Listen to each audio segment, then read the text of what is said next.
Hello and welcome to another episode of History Hack. Alex is back on boats, okay? She's brought back Inga, who was on the pub with us a few weeks ago. She's pretty awesome, actually.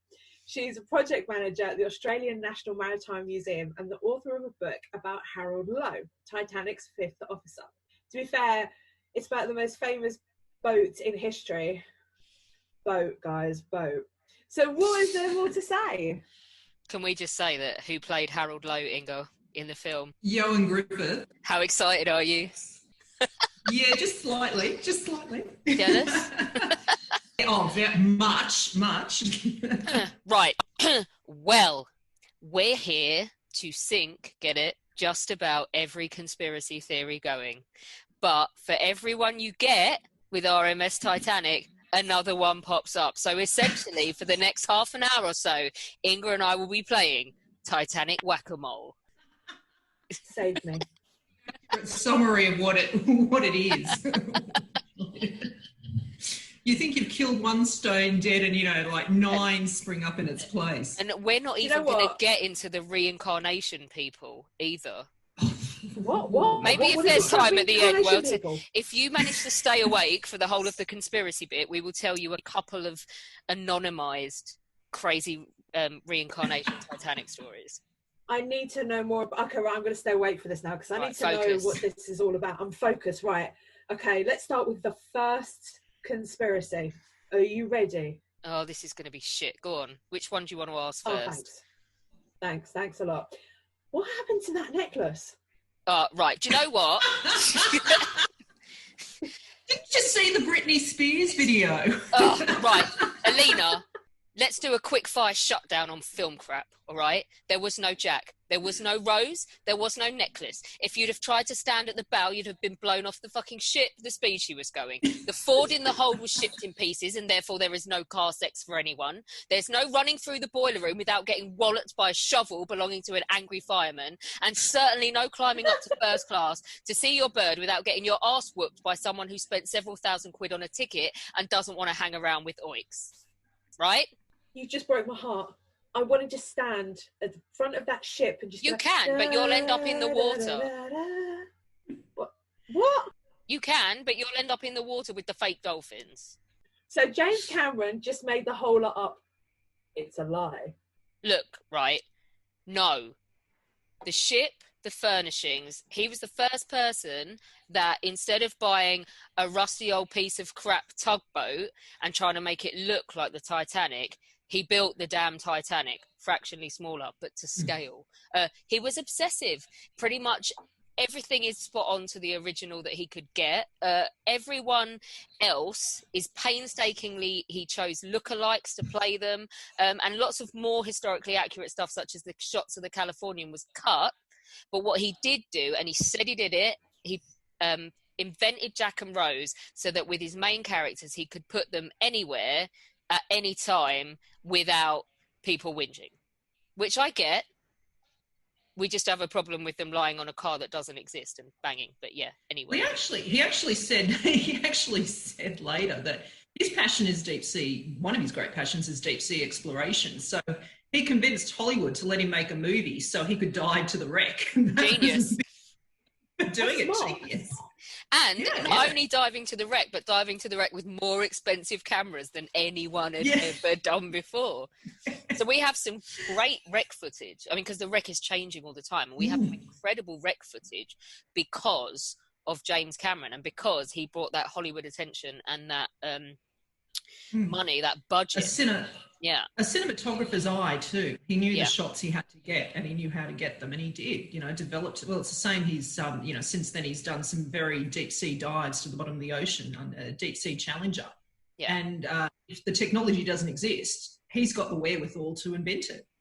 Yeah, I think it's for that reason alone, while we may giggle about some of the stuff in the film, you can't knock his enthusiasm for Titanic and how interested he actually got in it. And he drew a very nice picture of Kate Winslet's tits as well. Because that's him drawing the picture, Alina. It was very cold in that cabin, you can tell. It was very cold. Do you know, I actually thought the footage was fake. So now you've actually told me that the footage is real. That's actually pretty awesome. See, you're learning stuff. Right, let's serious questions. Come on. Okay, yeah, let's bring on to the serious questions. Let's talk about the real boat. Ship. Mm-hmm. Okay, let's get to the real ship. Inga, I put it to you that the Titanic was sunk to prevent the establishment of a Federal Reserve. I have no idea what I just said. Oh, I love this one. I love this one. This is one of my favourites. Back in the 90s, an author called Robin Gardner wrote a book. Oh, sigh, the Robin Gardner. This is how it all starts. And at the time, it was pretty modest. He made a few suggestions that, what if the Titanic and the Olympic were switched? Because the Olympic, which is Titanic's big sister, so to speak, the first in the sequence of Olympic-class ships, had been involved in a collision with the Hawke in 1911 and had suffered some damage. And so the original theory was, because people would ask, well, why on earth would they switch two Olympic-class ships and then sink one in the middle of the North Atlantic? Well, the idea was that the Olympic had sustained more damage than was officially reported, and that it was an insurance scam, essentially, because Olympic was badly damaged. So if you hauled it out there, sunk it, you could make a killing on the insurance. Now, this was easily debunked. In fact, in the original book, Gardner himself points out that one of the propeller blades that's visible there on the sea floor today is stamped with 401, which is the Titanic's unique the keel number. Yeah. Yeah, every piece of fitting out, every ship that was being worked down in Harland and Wolff had a unique number.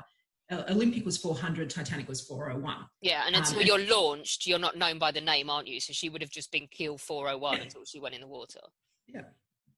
And so, he himself shot it down at the end of his book. He said, well, it's down there, but you never know. Maybe they swapped a prop blade because, there had been... they had to move them. There had been some changes made in the when they had to delay Titanic's launch. Anyway, so it was a fairly modest theory at the time, and it was sort of not really taken all that seriously. One gets the impression, even by the author. But the problem. Do you think? I think with that, it was. When you go to your publisher and you say, "I want to write a book about the Titanic," and your publisher you need a hook. There's 300 books about the Titanic already. We don't need another one. And you go, but what if I say something different? And then you kind of hint that you have these new ideas, and then the publisher goes crazy. That's it exactly. I've spoken to authors that have put forward fairly controversial theories, and they'll tell you very bluntly that, there are shelves full of books on the Titanic. My publisher demands a hook.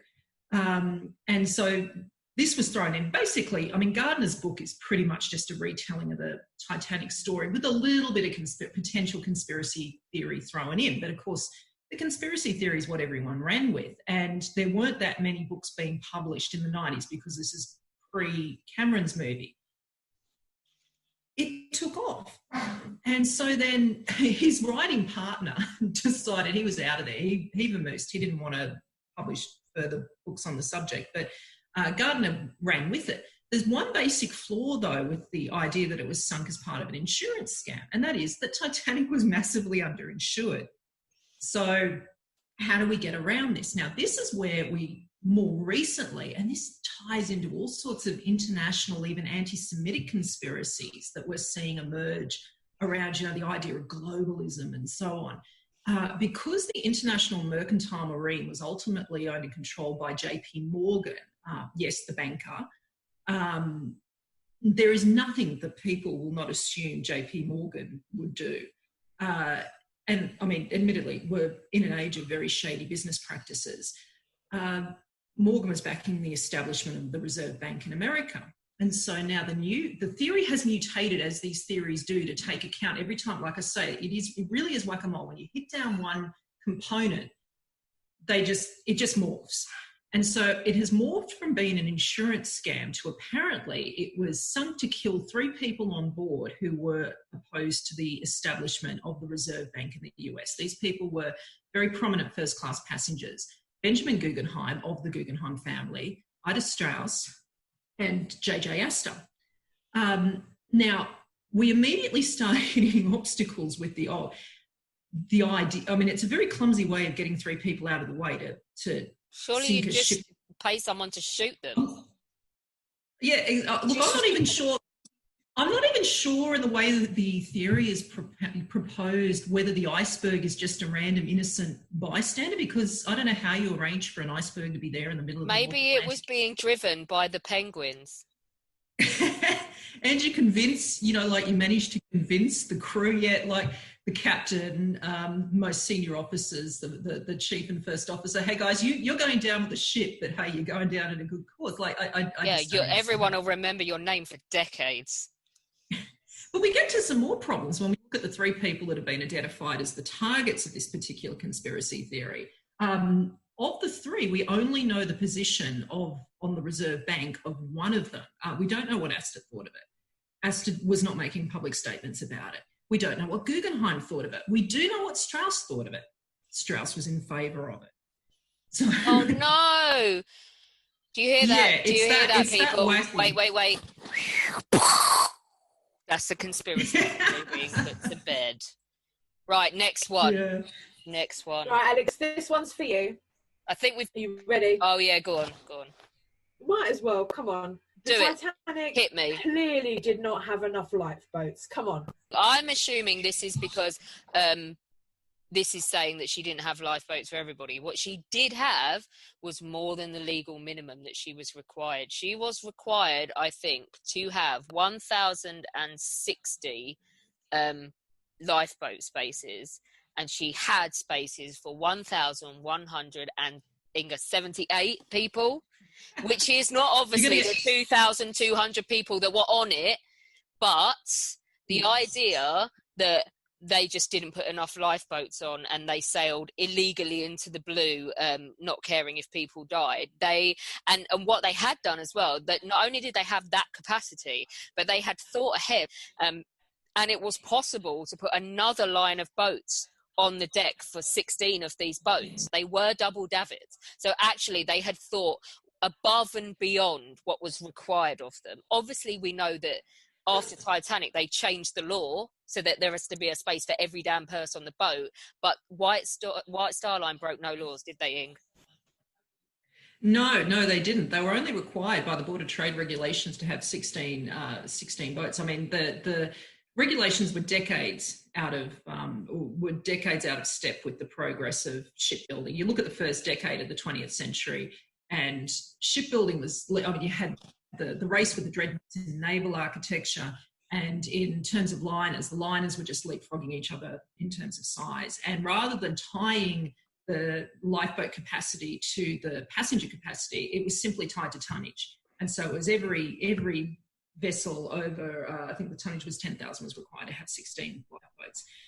There's all sorts of interesting theories and arguments around whether or not Titanic may originally have been intended to carry more lifeboats. Alexander Carlisle, who was actually the designer, we tend to think of it as Thomas Andrews. It was more Alexander Carlisle, who retired in 1910. And he had put a proposal at one point during discussions, he was in charge of the fitting out, and he had put forward a proposal to have more lifeboats. And you seen in the movie where Thomas Andrews says it was thought by some that the deck was too cluttered. There's no record of a conversation like that. There's no record of White Star Line at any point saying, no, it would be unattractive to the passengers. It just seems to have died in committee. The proposal was put there. Carlisle didn't push it. He retired in 1910. And they had more than met the minimum, hadn't they? They had more than met the minimum. Yeah. They had 4 lifeboats more than they were required to have. And in fact, you look at the original plans for the Olympic class and what lifeboat capacity they had worked out. They had more passengers and crew it was originally planned for. They reduced those numbers and actually increased the lifeboat capacity. So if you look at Plan A and the original plans and how the final ship was realised, they had more than they had originally planned for, more lifeboat capacity than originally planned for. Unfortunately, of course, it was totally inadequate. But the other thing to consider is that they did not successfully launch all the lifeboats that they had. Unfortunately, once that ship started to sink, people were going to wind up in the water and die. even if they had all the lifeboats, even if they had lifeboat spaces for everyone on board, they would not have had the crew to successfully launch them, and they would not have had the time. The last 2 collapsible lifeboats actually floated free of the ship. Just looking at Lusitania, so Titanic happened, then they changed the law. You have to have a lifeboat space for everybody. How many people made it near a lifeboat on Lusitania? Pretty much none, because she went down in 18 minutes, and it didn't matter how many bloody lifeboats you had, because she rolled over in the water, she was still moving, and it was carnage. So actually, to put all of your stock in the idea that the White Star Line were negligent in not having enough lifeboat spaces, and that, one, they broke no laws. Obviously, we learned horrible lessons from Titanic and put more on, but just putting those spaces there doesn't mean that you're going to save everybody in the event of a shipwreck either. And when you were saying that we're looking at legislation that's years out of date, so if you just go back 10 years or 13 years, sorry, to the Oceanic 2, which is your favourite ship of all time, she still had a capacity for about 1,700 passengers and 350 crew. And the Titanic's lifeboat wouldn't have had enough for her. Titanic, so just as an example, she's about 700 foot long. Titanic's almost 1,000 foot long, with nearly 900 crew, and is not full so far as passengers are concerned. There's about 2,200, is that right, on board Titanic? Yeah, and you had a capacity in total of about 3,500. So it was under. This is another idea that you hear people all the time saying that their grandparents narrowly missed a voyage on the Titanic, but it was sold out. Oh, there would have been 8,000 people on the boat if all those people that missed it, that claim to have missed it as well. It would have, like they say, it would have sunk at Southampton docks if everyone who claimed to have had a ticket on Titanic actually did. Yeah. Ladies, I think we should change the topic, because I quite like the next one. I really like the next one. I'm going to annoy Inga with this one. Are you ready? She's kind of touched on it already, but hit her again and she'll outline why this is bollocks. Doesn't matter. This is. I just want to antagonise her. Are you ready? I'm ready. Okay, so the Titanic didn't even sink, and it was their sister ship, the Olympic. And go. Oh, yeah. This one's brilliant. This is brilliant. This goes back to the Titanic Olympic switch theory. Now, I can tell you now, I have stood in exhibitions while an installation of Olympic class fittings is going on, wood paneling and so on. I've actually looked on the back of the panels, and I have seen 400, which is the Olympics yard number, as we discussed earlier. I have physically, with my own eyes, seen that these fittings were made for the Olympic. The Olympic didn't sink. Titanic sank. We have pulled out, the chap we discussed earlier, Gardner, put forward the idea that there weren't that many objects that were being taken that were being retrieved from the wreck site that had the word Titanic on them. Not so many that had the word Titanic on them, because a lot of, the porcelain, the cutlery, etc., was interchangeable between White Star Line. Well, it's standard White Star Line. In 5 years' time, you take the cast-off Titanic stuff and put it on the Oceanic, which is 15 years old by this time. Yes. It's not vessel specific. Yeah. However, the fitting out of the ship is, and so there are a lot of objects that have been removed that have been taken up from the wreck that do have 401 stamped on them. Now, the problem with this particular theory is you get this gish gallop of claims, and it's really hard to go through and refute them one at a time, because they're a mixture of coincidence, facts taken out of context, and also outright untruths, fake news. There is, for example, an image circulating that purports to be a shot of the ship's name on the bow, and it has LY.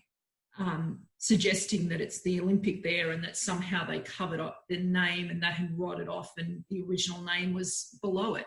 That's a photoshopped image, and I still see people citing it as proof that it's the Olympic down there. We have images of the Titanic's. It was etched on the bow, and so we have images of the Titanic's name there, but you still see lies about it. Now, there's also a tendency to downplay the differences between the two vessels and suggest that they're virtually interchangeable, and you just needed to put the promenade screen. Yeah, this is the thing, isn't it? If you look at the top deck and go down to the next deck, the difference is that the front side, if you look at the front of the promenade deck, in Titanic, it's partly enclosed. On an Olympic, it wasn't. So the argument was that they just enclosed it and then it sailed and pretended to be Titanic. They just changed it and that was easy. The differences are a lot more substantial. They go down to things like the bulkhead arrangements, even some of the porthole arrangements are different on the two vessels. They're not interchangeable by any means. And frankly, I don't know how anyone envisions that you could keep a couple of thousand, hundreds of Irish workers. This is the thing. Quiet in Harland and Wolff. We love the Irish. Inga, your family is Irish. We love the Irish. But my God, the Irish do not shut up. If someone did a ship swap of 2,000-foot vessels and said, nobody say anything, but we're going to send the wrong one across the Atlantic, if there's one country on earth that could not keep this a secret, it's Ireland. True. This is true. And it's the idea. It's like, okay, what do we do to cover up the fact that one of our ships has been more badly damaged in the collision than we've let on? Well, rather than do something sensible like, set fire to it in the shipyard, no, let's send it out into the middle of the North Atlantic, hope it hits an iceberg, and sink it on its maiden voyage with a major loss of life. That'll collateral really damage. It's no problem. It is. It's bollocks. It's it is. Bollocks. It's the same with any conspiracy theory like this. We like to impose an idea of order and control on chaotic events. And you do find bizarre coincidences and, strange. You look at eyewitness testimony in a large-scale historical event, and there are going to be discrepancies. There were people, for example, that described seeing fellow survivors on a raft. Now, there were no rafts on the Titanic. Quite clearly, I'd suggest what they are talking about is one of the collapsible boats, probably A, which was almost down at the waterline. But you take that little fact, that little eyewitness account of people on a raft, and you say, well, there were no rafts on Titanic. So, obviously the White Star Line had supplied extra floating devices because they were anticipating that they were going to be dumping all their, a good portion of their passengers in the water. Or it's a collapsible lifeboat without the sides up. Yeah, exactly. There was someone who said that they thought they saw a yacht pass quite close in the dark. Now, there were icebergs all around. And it's much more likely they saw in the ghostly darkness an iceberg. But if you take that one little anomalous account and, you twist it into you create an air of doubt too. Like all these mysterious events were happening. So what's the explanation? And sometimes you try to pinpoint someone and say, well, exactly how does that fit in with your overarching theory that it was the Olympic? I don't know, but it indicates that something strange was happening. And you find this, the 9/11 terrorist attacks, sinking of the Bismarck, any large scale historical event with multiples of witnesses is going to have accounts that don't quite fit into the narrative, that are outliers, because humans are notoriously unreliable eyewitnesses. In normal situations even, let alone in the traumatic situation of watching a ship disappear from under you, 1,500 people die and end up floating in the North Atlantic with sort of no hope of help in the dark. You really think you're going to be seeing things 100% and that everybody their frame of mind is going to be accurate? No. Exactly. Ladies, let's switch the topic a little bit. I really don't care which one of you answers this. So just remember, if you want the reincarnation stories, you have to play ball for the rest of this. I am playing ball, but I still don't care who's answering it. I'm going to throw it in the middle, and whoever grabs it first goes first. So, the Titanic was the most luxurious, can't say the word, ship ever built. You go. I love you this one. I love this one. It's remarkable that this one comes up all the time when people talk about Titanic, and it does have a lot of fans, people that are very enthusiastic about it. And I think that they tend to see it a little bit out of context. You know, the idea it was the ship of dreams, you know, it was the largest moving object ever built by the hand of man, and so on and so forth.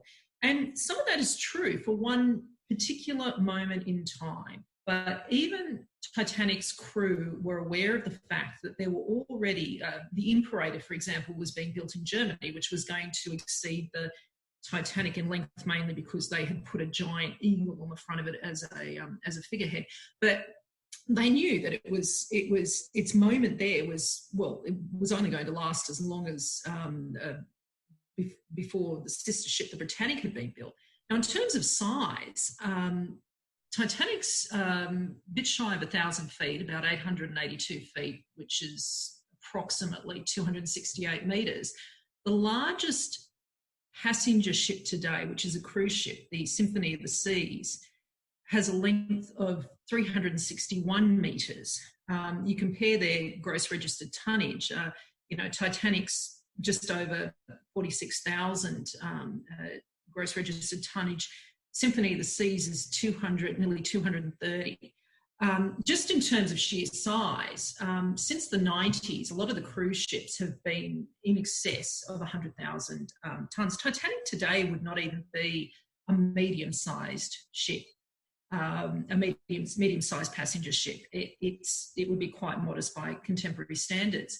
And in terms of the fitting out, we tend to look at public spaces, which are fairly spectacular, you know, the grand staircase and so on. These are standards in a passenger ship today, but not everyone had their own ensuite, not even in first class. Like, you know, it was, by contemporary standards, quite modest. You know, you had some beautiful interiors. It was a little bit, even then though, a little bit old-fashioned, some of the fitting out. You know, we were looking at the tail end of the Beaux Arts period. Oh, you're going into Art Deco, aren't you?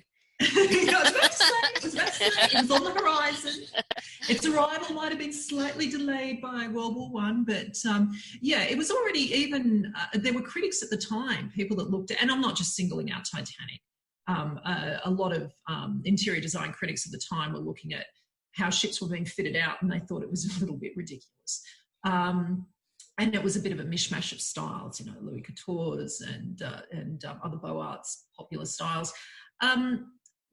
It was one in a succession of ships that were notable as a collective group, but it didn't really stand out. And as a vessel, we might remember it today, if it hadn't sunk on its maiden voyage under quite exceptional circumstances, we just remember it as one in a succession of great liners in that period. I mean, the really revolutionary ships in many ways were the Cunard ships, the Lusitania and the Aquitania. But the Lusitania and the Mauritania, rather. But, you know, we see it out of context. And I'm not denigrating the people for whom it is a very beloved ship. And there are things to be said about the White Star liners. They had those wonderful raked funnels. They were very gracefully built. They had, you know, even the way in which the bridge melded into the rest. It's the ratio, isn't it, when you think of the fact it is. They were lovely. 992 or something long, which is only 92 wide. They're very long and sleek, aren't they? Which is what gives the White Star. They were a lovely class of vessels, but Titanic was by no means unique, and certainly is far from being either, not even, and looking in terms of tragedy, certainly not even the worst maritime disaster of all time. There've been war losses like the Wilhelm de Gross, the Wilhelm Gustave, and you know, the Sultana, the ship that was sunk in the wake of the American Civil War. And in terms of passenger liners, there is the Dona Cruz, a Filipino passenger ferry, which had many more dead. So it's not even the greatest. Sorry, that sounds like I'm belittling the loss of life. Yeah. No, I know what you mean. It's like it's billed as the biggest tragedy ever to strike the shipping world at the point it happened, and statistically it isn't. It wasn't. It wasn't. The Titanic was trying to set a transatlantic crossing record. No. Do you know what I say to that? If she was, she would have been...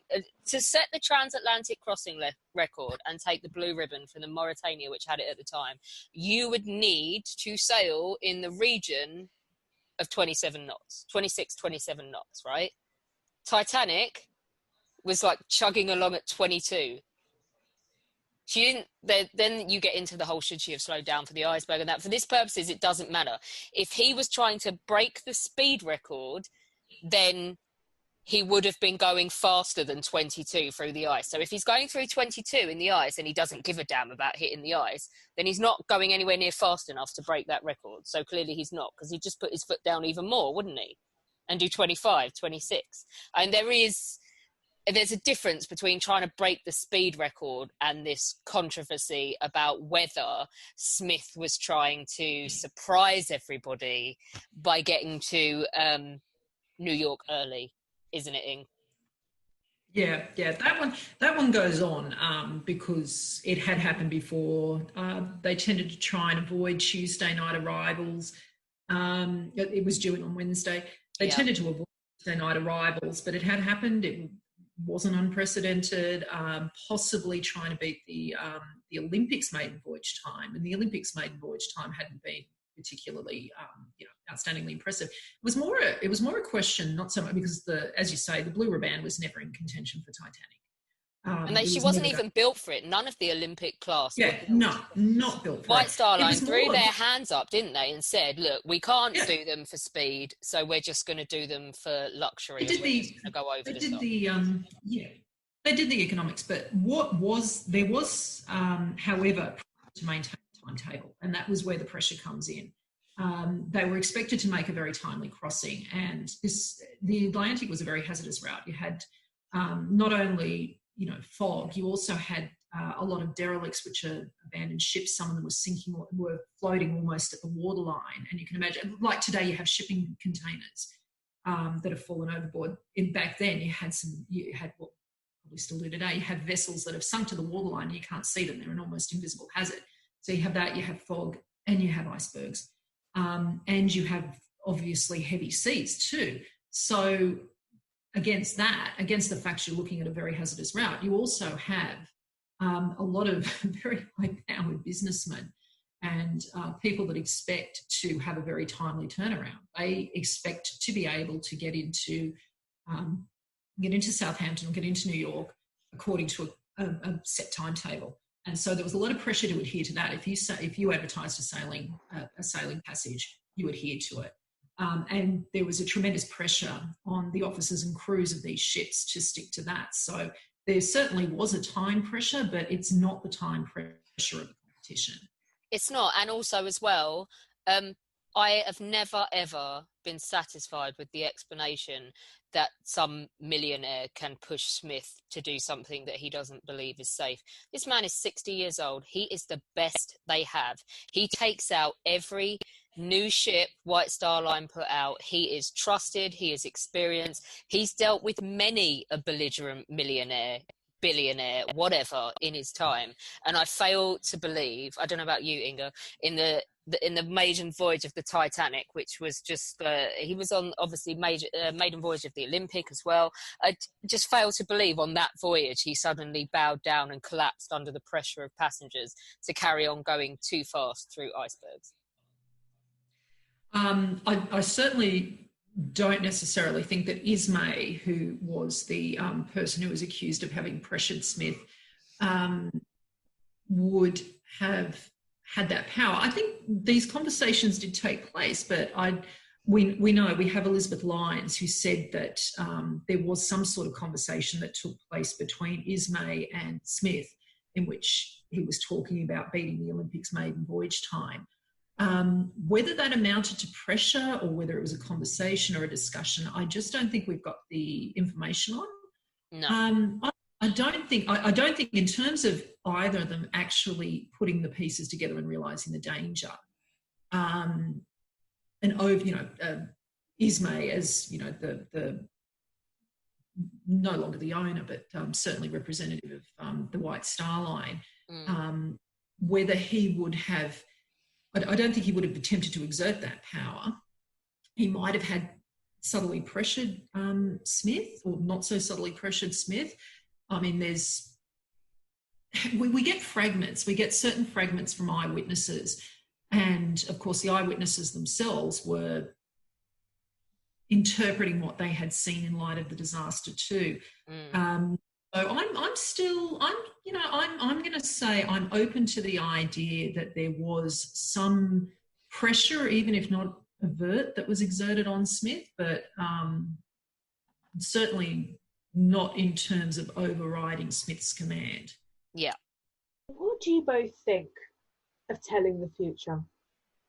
Oh, I know exactly where you're going with this. Inga can have this one. I don't want it. That's fine. That's the disdain I have for this one. That's not a problem. I like a bit of fortune telling. She's the guest. I'm going to be humble and pass it to Inga. So the loss of the Titanic was foretold by Morgan Robertson in a book titled Futility, or The Wreck of the Titan. Love this one. This one takes me back to childhood, you know, when you read those anthologies of spooky stories and, you know, psychic happenings and things like that. And you get this comparison between The Wreck of the Titan and the Titanic shipwreck. Wreck of the Titan was published in 1898, republished in 1912, which is important.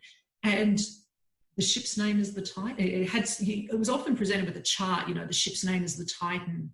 It was supposedly unsinkable. It sailed in April. It hit an iceberg in the middle of the North Atlantic. It sunk with tremendous loss of life. And spooky foretelling of the Titanic. Now, the author, Morgan Robertson. Morgan Robertson, he never claimed that he had any psychic ability. And in fact, it's interesting, you look at the 1912 edition that came out after the sinking of the Titanic, and there were a few things that were tweaked to bring them more into line, like, for example, the tonnage of the ship. But if you actually, and, you know, the surface of it, it's an eerie resemblance. But then we get into the differences. The Titan had a paddle wheel. It was basically a projected larger version of the Great Eastern by Isambard Kingdom Brunel. And so what Morgan Robertson has done is he's taken existing shipbuilding trends, although by, of course, the 20th century we were largely getting rid of paddle wheels on North Atlantic liners. But he'd taken that idea and he just extrapolated from it. Now, it was very well, anyone conditions on the North Atlantic knew that there was a very real possibility of a large-scale accident happening. In fact, Charles Hayes, who was a victim of the Titanic, who was on the ship, he himself had predicted that it was going to happen. He was a railway owner, and he had predicted that there was going to be a large-scale accident. Many other journalists, W.T. Stead, who also died on Titanic, they all knew that the way, as we discussed earlier, the pressures on crews to continue to keep to very strict timetables in light of hazardous conditions almost made such an accident inevitable. It's the law of averages as well, isn't it, Ing? Because hadn't been an accident like this. So it's an accident waiting to happen. And the law of probability is telling you that, the longer you go without one, that you're going to suffer one. And take the name Titan or Titanic. That was a very popular name or adjective at the time. I've seen photos of people at a Titanic reunion and people have thought, oh, wow, I found a bit of invaluable Titanic memorabilia. But you look at it and you realise their outfits are 10 years earlier. People like to talk about Titanic events, and it was a popular word at the time. And there had been Titanic ships before. There had been ships that bore the name Titanic. So Titan, which just means, it has those overtones of hubris when we go back to its Greek mythological origins, but it also just means large and impressive. And so calling your ship Titan or Titanic is not that big a stretch. April is a hazardous shipping month. It's when the ice comes down. The other scenes that really don't kind of match up with the events of the real Titanic include, I think there were 2 survivors. There was the lookout and a girl on the ship, and there's a fight with a polar bear on an iceberg. So as much as we see similarities between the book and the events, there's an awful lot of things that did not happen that are depicted in Futility, the novel. So it's one you can really chalk up to coincidence, but also Robertson was a man who knew about shipbuilding trends, and he also knew he could project where they were going. So he could not psychically foresee it, but he made a series of reasonable guesses, and some of them paid off. Yeah, and as well, don't underestimate what a publisher will do to jump on something to sell a book. I just look at this guy, this supposed Dean Koontz book that foresaw coronavirus. No, it bloody did. And it's a god-awful book about some mad psychic woman that thinks her son is talking to her, and she finds him in like a experimental lab, and the guy mentions a virus in Wuhan. It's hardly connecting at all. And with this, it reminds me of, do you remember when J.K. Rowling started writing that terrible book series about that detective that had been a soldier? And I think it sold 1,500 copies. And then suddenly someone leaked, in inverted commas, to the press that it was actually J.K. Rowling writing them. And suddenly it was a bestseller. Who at the publishing company do you think leaked the information there? That's what the Morgan Robertson thing ties in with for me. I think that, as well as the fact that it really isn't as close as people think it is. If you read, people that read the book, I think, are a little bit surprised. They've been led to believe that it's this amazing foretelling of the Titanic sinking, and when they read the book and you get to the polar bear fights, they're going, well, actually, the resemblance. I fell for this shit with this Dean Koontz book, and actually you get all the way to like the 88th and 89th percentage on your Kindle before anyone mentions a bloody virus.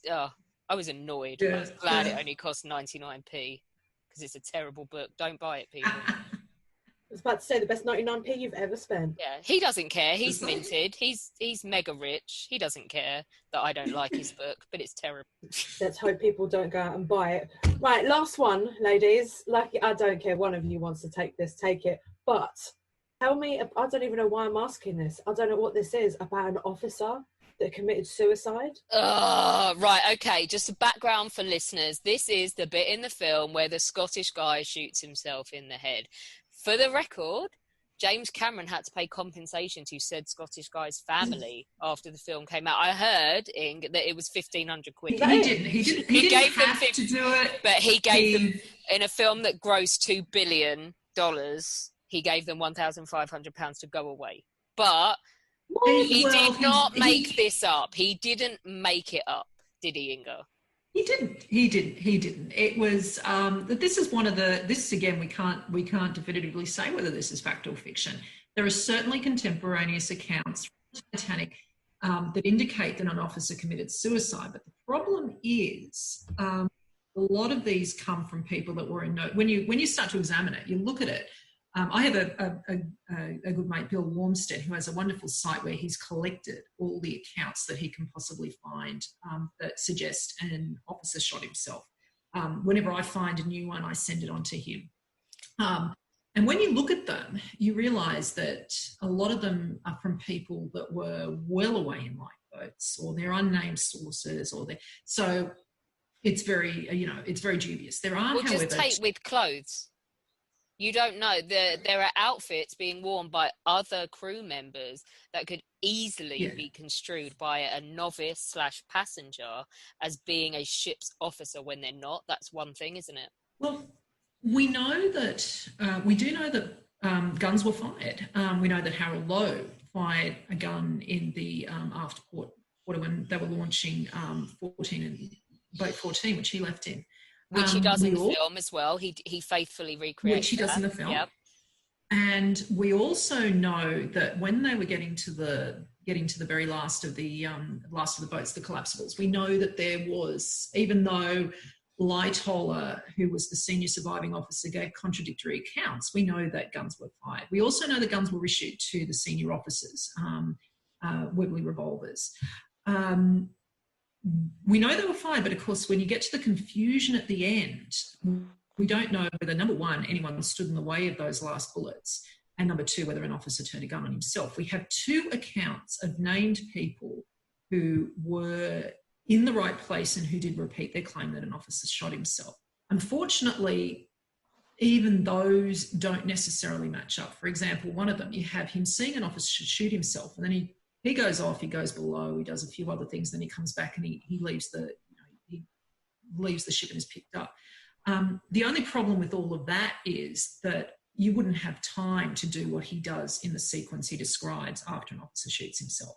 It's very hard to prove a negative. You have Gracie, who was there at the launch of the last collapsible boats and who escaped on the overturned boat B, and he vows that an officer didn't kill himself. But in the confusion of what was happening there, again, we talked earlier about how unreliable eyewitness accounts are. We can't say for sure that no one did. It's one that I go back and forth on, and particularly if an officer did shoot himself, which officer was it? I would find it more likely if they had successfully launched all the lifeboats. But as it was, the last time we see Moody and the sixth officer and Murdoch, who was the first officer, the last time we see them, in any confirmed reliable accounts, they were struggling to launch the last of the lifeboats. Wild, we don't know where he was. We lose sight of him. But having said that, to tell me that Murdoch shot himself in the middle of doing his duty, a man with 30 years experience at sea, who knows what trauma does to people, but I never bought it personally. My gut feeling. I don't know what your gut is. I don't... I waver a lot, just because, as I said, I think we know there was gunplay there. Possibly an officer who was driven to shoot down passengers who were charging the lifeboats might have turned a gun on himself. This is the kind of scenario we're looking at. But we have such confused and garbled accounts. And then once they get on the California, there's a lot of cross-pollination. Shipboard gossip is horrific at the best of times, but in the wake of the time, and then, you get the when they get to New York, you've got tabloids seeking, accounts. Originally, people were saying that it was Captain Smith who'd shot himself. Sorry, just Carpathia, not Californian. Well, just that was a slip. Sorry, Carpathia. Inga knows this before all of the crazies start roasting her. It's very early in the morning in Australia, and she knows. Okay? Thank you. I do know she does. Tongue slip. Rostron, who was the captain of the Carpathia, Rostron They've got actually 4 days, haven't they?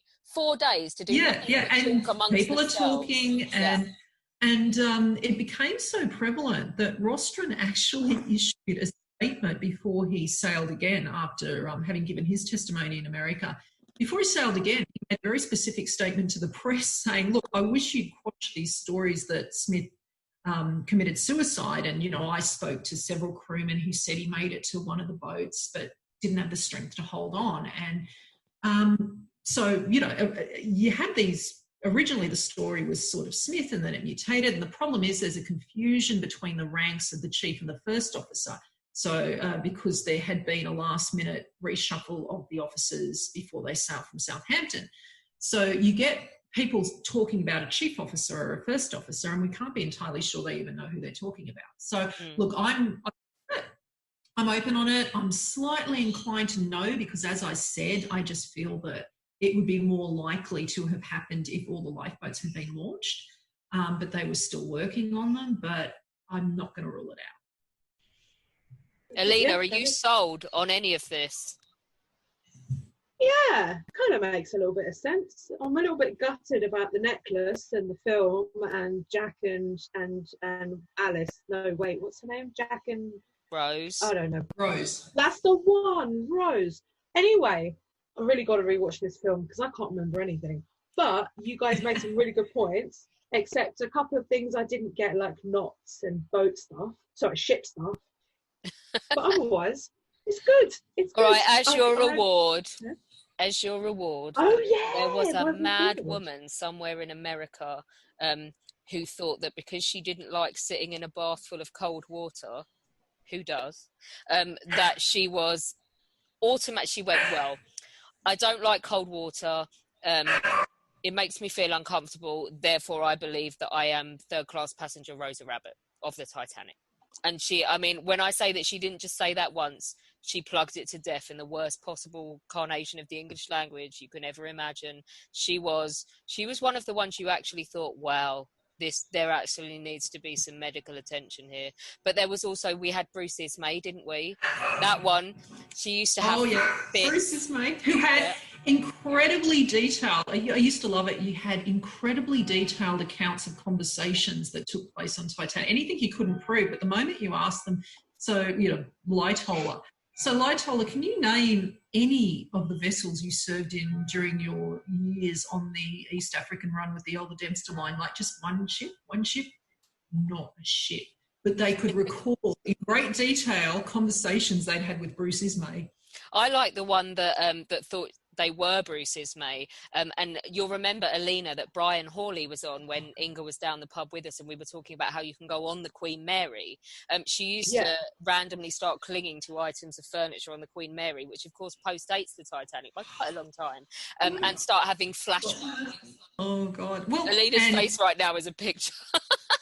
No one is ever going to top. I have a friend who swears this is true. I won't name who he is, but he is a very respected Titanic researcher who vows that he once met someone at a Titanic convention who swore up and down that they were the reincarnation of the Titanic's left anchor. Describe in visceral detail the shock of the cold water that night. And as everyone pointed out, you'd think an anchor would be used to getting plunged into cold water. But it had been in it for 6 days, so we've always said, haven't we, Inga, that the best book you could write, the best hook you could write on the Titanic is the life stories of all the mad reincarnation people, but none of us are touching that with a 10-foot pole, are we? No. We'll just stick to actual research, Alina. This is some absolutely crazy people. But anyway, thank you very much, Inga, and our lovely Alex, for talking about the Titanic and dispelling some of those incredibly crazy myths. Oh, no, it's been great. Had a fantastic time. Yeah. I think, hopefully, I think if you have any complaints, direct them towards Luke Daly Groves, because he loves playing with crazy people on Twitter, and we don't. Join us tomorrow when we will be talking to the amazing Kat Jarman and Tom Horn about Vikings. We're going to be talking about all the ways in which new archaeology and research is helping to blow this field wide open. And thus we will be talking about things you didn't know about the Vikings. It was not all war and plunder and violence, apparently. So join us for that. Thank you very much to the first of our patrons.